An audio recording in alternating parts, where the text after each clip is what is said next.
महाराष्ट्र की खबरें तफसील से देखते हैं। मरकजी हुकूमत की माशी पॉलिसी के सबब दीगर कारोबार के साथ साथ पावरलूम सनत भी मुतासिर हुई है। इस वक्त पावरलूम सनत शदीद माली बहरान का शिकार है। ऐन दिवाली के मौके पर मालेगांव शहर के पावरलूम मालिकान ने कारोबार बंद करने का ऐलान किया है। ये रिपोर्ट देखिए। मालेगांव शहर को सनती शहर भी कहा जाता है। यहाँ की धड़कन पावरलूम सनत को माना जाता है। शहरों मजाफात में सैकड़ों पावरलूम है। इससे हजारों की तादाद में मजदूर वाबस्ता हैं। जब वो काम करते हैं तो उनके घरों का चूल्हा जलता है। हुकूमत के गलत पॉलिसियों के सबब बुनकरों की इस हड़ताल से मजदूरों के घर कैसे चलेंगे। मुल्क में ज़राअत के बाद सबसे बड़ा रोजगार का जरिया पावरलूम सनत है। बुनकरों का कहना है कि जिस तरह हुकूमत किसानों के ताल्लुक से सोचती है, उसी तरह पावरलूम सनत के बारे में भी गौर फिक्र करे। रियासती हुकूमत के टेक्सटाइल महकमे ने 6 पावरलूम सनत को जदीद टेक्नोलॉजी से जोड़ने के लिए करोड़ों का पैकेज जाहिर किया था। इस ऐलान को 2 साल का अरसा गुजर गया, लेकिन अब तक न तो इस ताल्लुक से कोई हिकमत अमली जाहिर की गई है, न ही बुनकरों को इसका फायदा मिला है। हम किसानों की तरह आत्महत्या कर नहीं सकते क्योंकि हमारे मज़हब से वो हराम है। इसलिए हम अपने तरीके से थोड़ा थोड़ा लूम चलाकर 3-3 दिन करके मज़दूरों का भी पेट भर रहे हैं और हमारे घर का भी कारोबार कर रहे हैं। आज हम बंद करके ये बता देना चाहते हैं दिवाली के वक्त ख़ास कि भाई आपकी पॉलिसी इतनी ख़राब है कि हम ऐसे वक्त तो बंद कर रहे हैं जिस वक्त तो हमारे बिरादरान वतन का त्यौहार है, बड़ा त्यौहार है, फिर भी हम मजबूर हैं सरकार की पॉलिसी के खिलाफ एहतजाज करने की। गवर्नमेंट की गलत पॉलिसी की वजह से नोटबंदी, जीएसटी, जिसकी वजह से तमाम इंडस्ट्रीज़ जो हैं अलग अलग तरीके से मुतासिर हुई। चूँकि पावरलूम इंडस्ट्री पहले से ही बीमार चल रही थी, अब जीएसटी लागू हो जाने के बाद उसके अंदर मज़ीद बिगाड़ आ गया, जिसकी वजह से ये इंडस्ट्री ज़िंदा रह नहीं सकती। आगे चलकर ये इंडस्ट्री बंद होने की पोजीशन में है। यहाँ का हर बुनकर लगभग कर्जदार हो चुका है। हमारे पास टोटल जितना हमारा रकम थी, सरमाया था, वो ख़त्म हो चुका है। अब हम सर्वाइव नहीं कर सकते। इसके लिए सरकार को आह्वान करने के लिए कहीं ना कहीं इस पर रोक लगना चाहिए। उसके लिए आज ये तमामी शहर के बुनकरों ने एक अपना मुत्तफ़क़ा फैसला लिया है कि हमको ये 7 दिन कारोबार बंद रखना चाहिए। बुनकर हुकूमत के रवैये से सख्त नाराज हैं। इनकी मांग है कि इनके मुतालबात को जल्द से जल्द पूरा किया जाए। इसी सिलसिले में बुनकरों ने मुश्तरका तौर पर हफ्ते भर के लिए अपने कारोबार को बंद रखने का ऐलान किया है। न्यूज़ 18 उर्दू के लिए मालेगांव से ज़हूर खान की रिपोर्ट। मुस्लिम हलकों में दस्तावेजात का मसला आम बात होती है। किसी के पास इलेक्शन कार्ड नहीं तो किसी के पास आधार कार्ड पर पता गलत है। किसी के पास राशन कार्ड नहीं तो किसी ने बैंक अकाउंट ही नहीं खुलवाया है। जिनके पास इतने अहम और रोजाना काम आने वाले दस्तावेजात न हो तो इनके पास डोमिसाइल सर्टिफिकेट, रिहायशी दाखिला, सीनियर सिटीजन कार्ड, बेवा पेंशन कार्ड होगा, ये सोचना भी बेमाने है। इन मसाइल को देखते हुए मुमरा में कारपोरेटर अशरफ पठान की जानिब से एक छत के नीचे तमाम दस्तावेजात बनाने का कैंप लगाया गया, जिसमें सरकारी महकमे के अफसरान ने खुद ऑनलाइन शहरियों के फॉर्म पुर किए। इस कैंप से सैकड़ों लोगों ने इस्तेफादा किया। डोमिसाइल, उत्पन्न दाखिला, रहवासी दाखिला और ज्येष्ठ नागरिक, ये सभी मिला के कैंप लगाए गए और हम लोग 1 साल में 4था कैंप है। हमारे तबके में माइनॉरिटी के लोगों को कई समस्या है। कोई लोग बोलते हैं थाना में हमको मिलता नहीं है, हम धक्के खाते हैं, 4-4 बार जाना पड़ता है। इसीलिए हमने ये ऑनलाइन लगाया। आज कंप्यूटर है और 17 स्टाफ है जो ताबड़तोड़ काम कर रहे हैं। इसकी ऑनलाइन सबमिट करने के बाद उनको स्लिप दी जाएगी। ये हमारे जो नगर सेवक है शानू पठान और हमारे जो विधानसभा के अध्यक्ष है शमीम खान, ये पूरे शहर में ऐसा कैंप लगवा रहे हैं जहाँ पे हमारे जो सीनियर सिटीजन हैं, हमारे उम्र से ज़्यादा जो लोग हैं, उनको सर्टिफिकेट देना, रेजिडेंस सर्टिफिकेट, डोमिसाइल सर्टिफिकेट, सब सर्टिफिकेट जो जाके थाना में करवाने पड़ते उनके दर पे दिए जा रहे हैं। मालेगांव शहर का निजाम सेहत मुकम्मल तौर पर खराब हो चुका है। इसलिए शहर के चौहान नामी एक शख्स ने हाईकोर्ट में पिटीशन दाखिल की थी। इस पिटीशन में हाईकोर्ट ने डिवीजनल कमिश्नर को मालेगांव शहर जाकर जायजा लेने का हुक्म दिया। डिवीजनल कमिश्नर मालेगांव शहर पहुंचे। उन्होंने शहर के कई अस्पतालों का दौरा किया। उन्होंने कहा कि यह बात सही है कि मालेगांव शहर का निजाम सेहत बहुत खराब हो चुका है। इस निजाम को बेहतर बनाने की जरूरत है, जिसके लिए रियासत के वजीर और दीगर लोगों की एक कमेटी बार बार मीटिंग लेकर डॉक्टरों से मशवरा करेगी कि इसमें बेहतरी किस तरह लाई जाए। हेल्थ प्रॉब्लम सच्ची में बहुत बड़ा है। हाईकोर्ट के डिसीजन के बाद काफ़ी मीटिंग हो गई, उसमें Malegaon civil hospital, Wadia hospital और अकबर अली हॉस्पिटल में काफ़ी इम्प्रूवमेंट्स हो गए। कुछ सुधारना हुई है और बहुत कुछ करना बाकी है। मैं तो मिनिस्टर साहब को ऐसे सजेस्ट किया कि मालेगांव शहर में जो भी जितने प्राइवेट प्रैक्टिस करने वाले डॉक्टर्स हैं उनकी भी एक मीटिंग लेनी चाहिए और उनकी भी कुछ बातें सुननी चाहिए, इस मालेगांव की आरोग्य सेवा सुधारने के लिए क्या कर सकते हैं।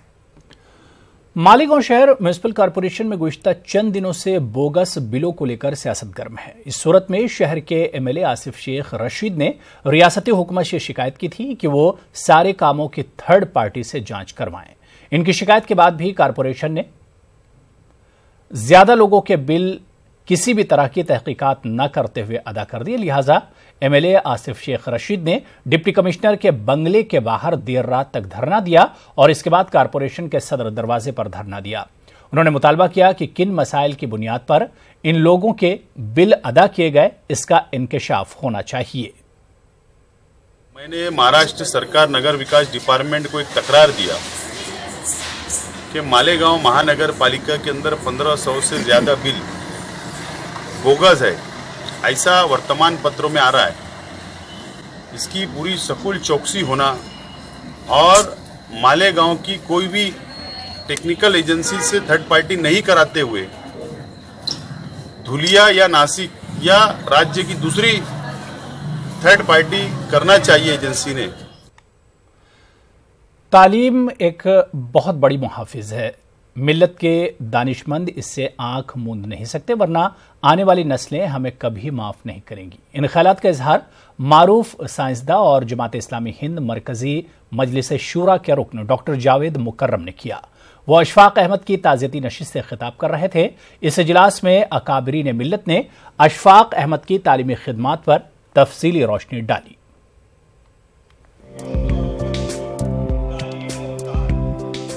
अलहिरा एजुकेशनल एंड कल्चरल सोसाइटी और दीगर मिली व तालीमी इदारों के इश्तराक से मुनक़्क़दा ताज़ियती नशिस्त में माहिर तालीम अशफाक अहमद की तालीमी और मिली खिदमात को खराज अक़ीदत पेश करने पूरा शहर उमड़ पड़ा। अकाबरीन शहर ने आबदीदा आंखों से मिल्लत के मायनाज़ सपूत अशफाक अहमद की तालीमी और मिली खिदमात पर रोशनी डाली। इस मौके पर डॉक्टर जावेद मुकर्रम ने दानिश्वरों को मुखातिब करते हुए कहा कि मुल्क में तालीमी मसाबक़त शुरू हो चुकी है, इसलिए दानिश्वर तबके को इस सिमत में इल्मी इक़दामात करना जरूरी है। ऑल इंडिया लेवल पर जिस किस्म के एग्जाम सेट होने वाले और उसके बाद जो जबरदस्त फिल्ट्रेशन होने वाला है, 8वीं जमात तक जो लोगों को ढकेला जा रहा है बगैर किसी क्वालिटी की परवाह किए, पास करते रहो, उसके नतीजे में जो लोग तनासानी का शिकार है, जहां कॉपी कल्चर प्रिवेल करता है, तो जाहिर है कि 8वीं जमात तक एक शख्स अगर धक्के खाता पास हो जाए तो आप मुझे बताइए कि 9th और 10th के बाद वो क्या पढ़ सकेगा। अशफाक अहमद साहब का शुमार जमात इस्लामी हिंद के मुरब्बी शख्सियात में होता है। अशफाक अहमद ने खुद को तालीमी तहरीक के लिए वक्फ कर दिया था। मुकर्रीरीन के मुताबिक अशफाक अहमद ने किताबें तसनीफ नहीं की बल्कि इंसानों को तैयार किया, किरदार साजी को अपना मिशन बनाया। इस मौके पर मुज्तबा फारूक ने अपने देरीना रफीक को कुछ इस अंदाज में याद किया। हमारे एक अमीर हैं, साबिक अमीर मौलाना सिराजुल हसन साहब, वो बहुत सादगी से अपनी बातें कह जाते थे और वो कहते थे कि दरवाज़ा बनिए, दीवार मत बनिए। हमारे शहर में बहुत बड़ा दरवाज़ा है, भड़कल गेट की तख्ती पर लिखा है कि भड़कल यानी बड़ा दरवाज़ा। अशफाक साहब बहुत बड़ा दरवाज़ा थे, हम दीवार ही दीवार हैं। तो उन्होंने बताया कि भाई ऐसा आप नहीं कर सकते क्या कि कंप्यूटर के थ्रू एजुकेशन को करो। तो वो बाद में हुआ यही कि कंप्यूटर के थ्रू एजुकेशन होने लगा, जो अशफाक साहब ने बहुत पहले बताया था। ई लर्निंग का कंसेप्ट बाद में आने लगा। कंप्यूटर को समझने के लिए पहले हम कंप्यूटर एजुकेशन करते थे, लेकिन उन्होंने एक बहुत अच्छी बात कही थी कि भाई कंप्यूटर थ्रू एजुकेशन। औरंगाबाद शहर की तारीख में यह अव्वलीन ताज़ियती जलसा कहा जा सकता है जिसमें मर्द हजरात के साथ खवातीन ने भी बढ़ चढ़ कर शिरकत की और मोहसिन मिल्लत की खिदमात को अमली खराज अक़ीदत पेश किया। इस मौके पर अशफाक अहमद साहब के तालीमी मिशन को आगे बढ़ाने और नई नस्ल को इस्लामी खतूत पर परवान चढ़ाने का आज़म किया गया। न्यूज़ 18 उर्दू के लिए औरंगाबाद से अजहरुद्दीन की रिपोर्ट।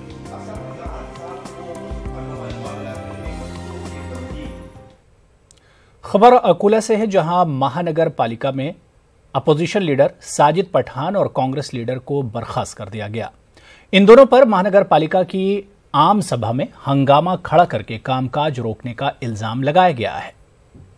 अकोला महानगर पालिका में एक बार फिर हंगामे की वजह से शहर में सनसनी फैल गई। इस दौरान आम सभा में तूतू मैमे की वजह से अपोजिशन लीडर साजिद खान पठान और कारपोरेटर इरफान खान की मेंबरशिप बर्खास्त कर दी गई। वाज़ेह है कि बीजेपी लीडर राहुल देशमुख अपनी बात रख रहे थे।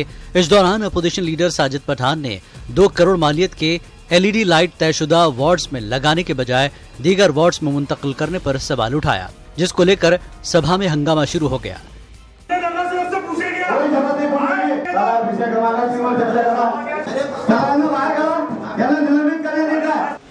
गर्मा गर्म बहस के दौरान कांग्रेस लीडर इरफान खान ने राजदंड बाहर ले जाने की कोशिश की।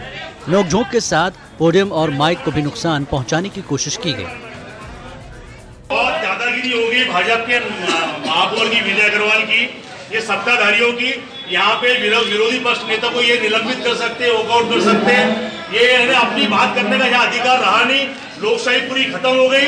देश के साथ साथ में आज अकोला महानगर पालिका के अंदर लोकशाही खत्म हो। ये एक नगर सेवक की बात नहीं है, ये एक विरोधी पक्ष की बात नहीं है, ये हजारों लाखों जनता की बात है, जिनके हम प्रतिनिधि यहाँ हाउस में बनकर आए हुए हैं। ये हमारी बात सुनने को तैयार नहीं है। हम बात करने जाते हैं तो ये हमको सभा से बाहर निकालते, पुलिस का दबाव लाते हैं।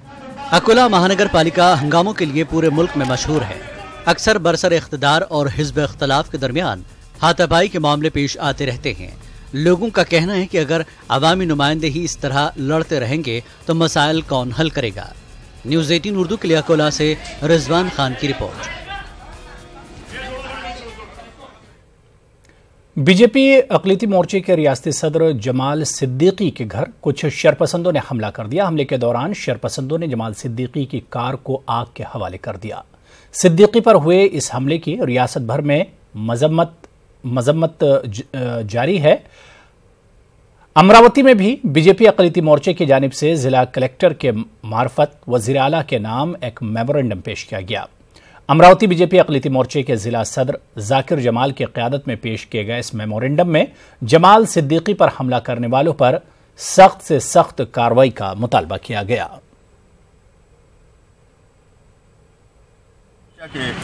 अध्यक्ष जनाब जमाल सिद्दीकी साहब, इन पे 3 नवंबर को जानलेवा हमला किया गया। घर के बाहर इनकी खड़ी हुई कार को जला दिया गया, जिसके CCTV कैमरे फुटेज साहब के मकान के CCTV कैमराज में है। इसके पहले भी प्रदेश अध्यक्ष साहब के ऊपर 2 बार धमकियां दी गई और हमले किए गए, लेकिन उन असामाजिक तत्वों के ऊपर शासन द्वारा कड़क कार्रवाई नहीं की गई। आज हम माननीय जिलाधिकारी साहब के मार्फत महाराष्ट्र के मुख्यमंत्री जनाब देवेंद्र जी फडणवीस साहब को एक निवेदन दिया है और इस निवेदन में ये मांग की कि इस प्रकार की घटनाएं दोबारा ना हो और जो असामाजिक तत्व है उन पर कड़क से कड़क कार्रवाई की जाए।